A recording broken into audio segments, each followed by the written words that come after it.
Hello lads, Rad Performance here, and today is a special day because this is the Z28 Camaro and we are at the point of actually getting this thing stopping again because for the past decade, this thing has really not stopped well whatsoever. Whenever you'd press it, it was like you're pressing against a brick wall, and that is because the entirety of the brake system was stock, to my knowledge. From taking it apart, I could definitely confirm that everything did seem to be stock, so we obviously had to go through everything. Now, reasons why your brake pedal might feel like a brick wall is because your calipers are seized or your booster is not boosting. That happened to be the case in this. The booster was leaking, so it was not building pressure. There was definitely multiple seized calipers that just didn't really do anything. So I'm going to show you guys how we did it. Please let me know in this video. Drop some comments.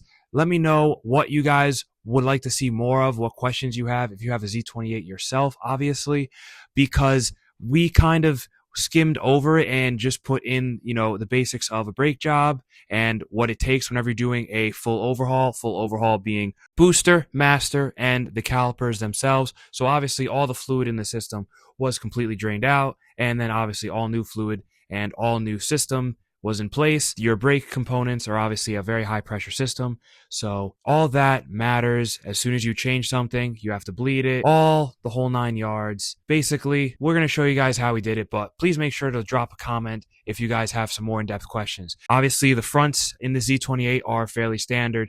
Really, anybody can do it. However, the rears, since I have disc brakes, which was a special option on this car, are very particular because they're actually staggered. They use the same caliper. One caliper mounts in the front, and on the passenger side, it's in the front, and it is an absolute nightmare to do anything because the suspension's in the way, which is the dumbest thing in the world. But hey, I'm not going to knock it because it stops pretty good. And then this side is actually just fine. And then there's also the counterweight on the back, which you have to set to get your e-brake right. So basically, we try to put as much as we can inside of this video for you guys, but obviously there are still plenty of little things that weren't covered because a brake job of this magnitude is actually really impossible to get all in one video. It would probably be an hour long and it would be really boring to most of you guys. So just being straight up with you guys, we are doing it just like you guys, showing you that you guys could do this yourselves at home.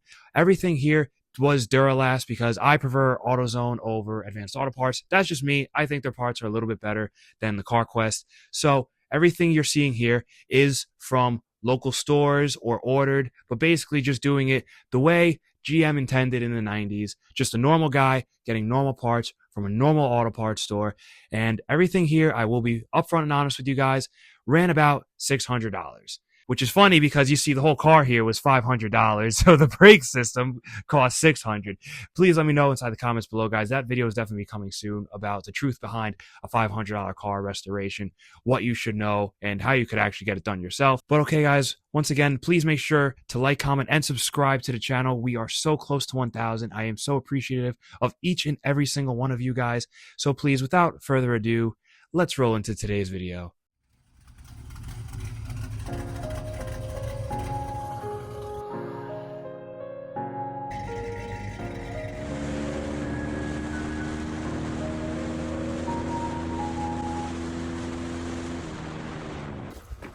What, really?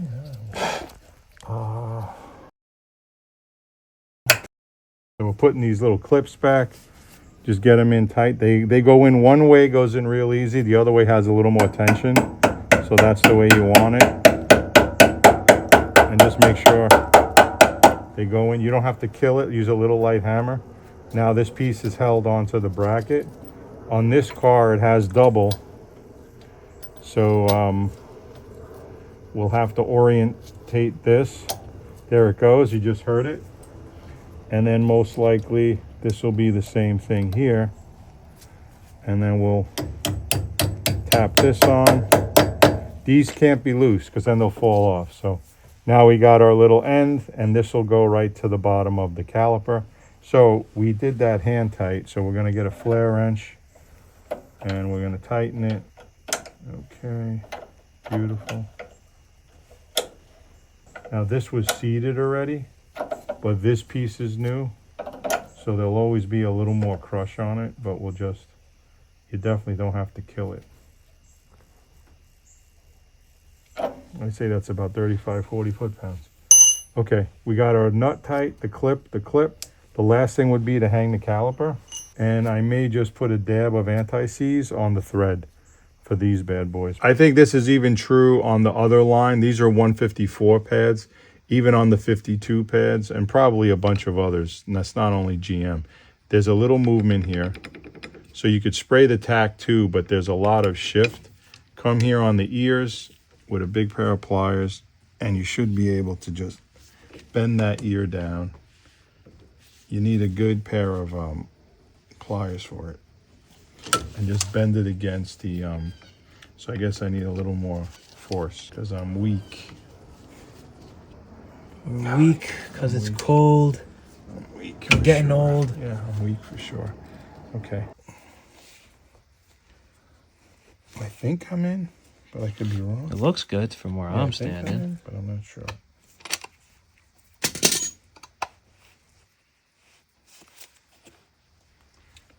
Nice. Nope, it's not in. Okay. I Of may have course. bent it a little too much. Of course.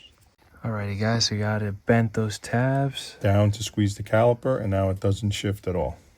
That's the way we like it. Don't want it like the Willwoods where they're Those were a waste of money.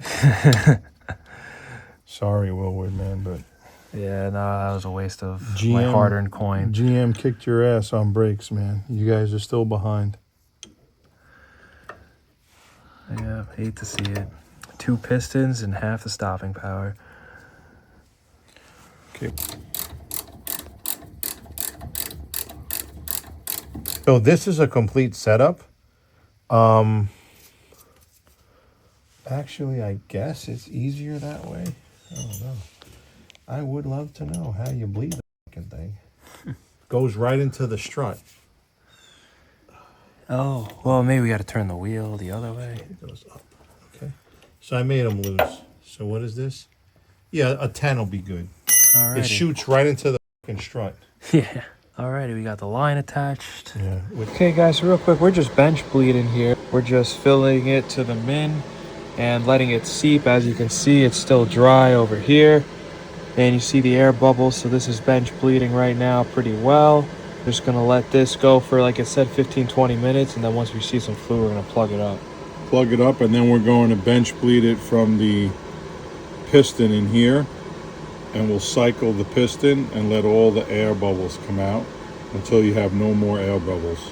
Alrighty guys, we have our brand new brake booster and master on the 84 Camaro. Just popped it out. It's actually not the worst thing in the world outside of the bolts that are on that side. So your right hand side when you're in the driver's footwell laying sideways, it's kind of annoying, but you just have to be patient. There's not that much space, but it comes out eventually. So he's gonna put this in, and then we're gonna start getting this attached. So we got the 4 bolts in up there, and then I just put that tiny little clevis pin on the rod that goes to the booster. That's actually what your brake pedal presses against. So those are 2, and then the other 2 are on that side. Those 2 on that side are obviously much more difficult, but you get all 4 of those nuts on and the pin, and then basically you're done. Alrighty guys, so we just hooked up the master. Gonna let all the brake fluid go through the new systems. New systems being booster, master, calipers front, and the calipers in the rear. We have everything open. I have some cardboard underneath it. We're letting it gravity bleed.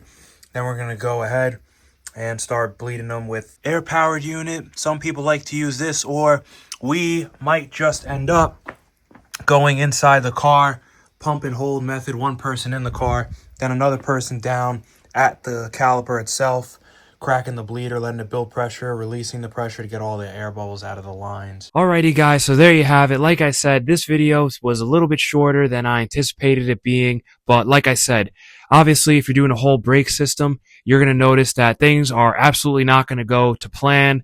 That's just how it is working on cars for the most part.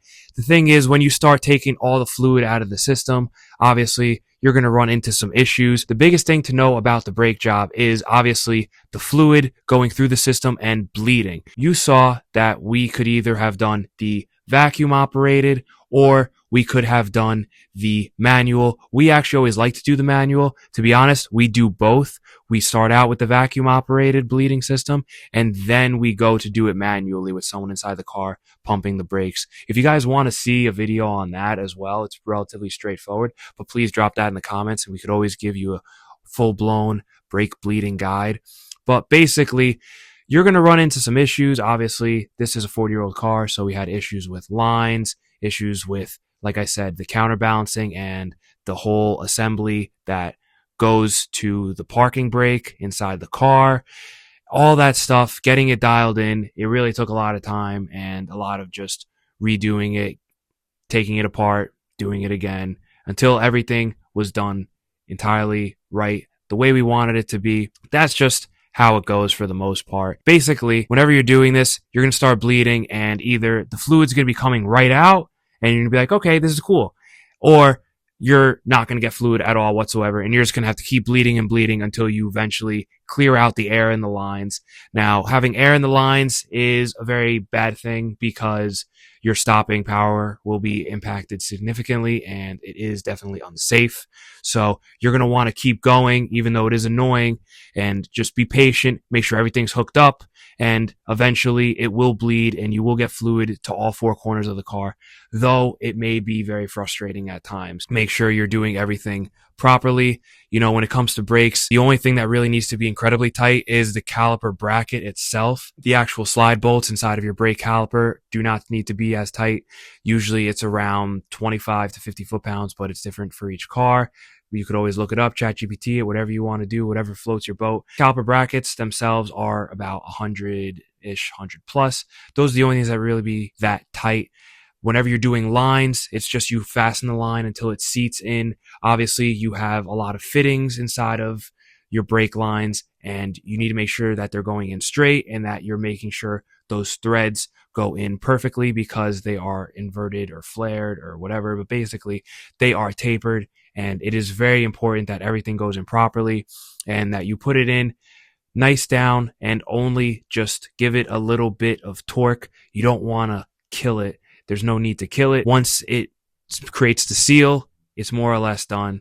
Guys, just let me know if there's anything else that you want us to talk about this car, the brake system specifically, or even as a whole. Just please let me know inside the comments below. Be more than happy to make a video on it. I love it when you guys give me ideas. Guys, we are very close to 1,000 once again, so just make sure to subscribe and drop a like on the video. I will see you guys in the next one. The next installment of this is going to be the transmission overhaul that we had, because that was a lot of fun whenever this transmission just happened to stop working in the way we liked it, and the car was not exactly moving under its own power. So we were like, let's dive into this transmission. But that will be in the next video. So until then, I will see you guys. Goodbye. We all want things, but what you gonna do for it? How you gonna move for it? What you gonna be? And do you believe we can do it?